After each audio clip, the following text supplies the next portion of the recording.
Then, I will put the eggplant. Talong in Filipino language. Ayan. So, sa tingin nyo parang chop suey, no? But it's not chop suey.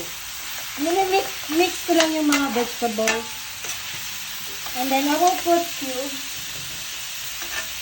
I will mix the chicken and pork cubes. So, this is the pork. One. And then, the other one is the chicken cubes. Yan na. Para pampalasa. Yan.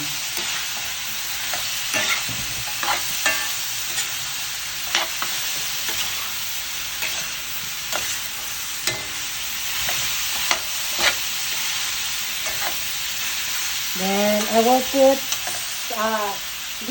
salt.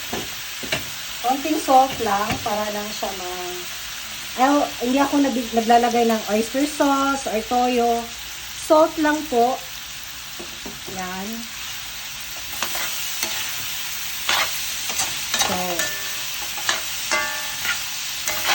then I will also put sugar to balance. Sabihin nyo, uy, ngayon lang ako ng gulay na matamis.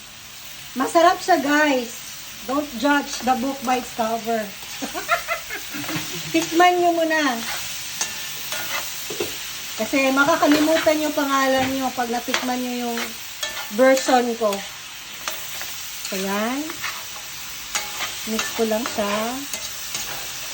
Kainaan ko ulit yung apoy.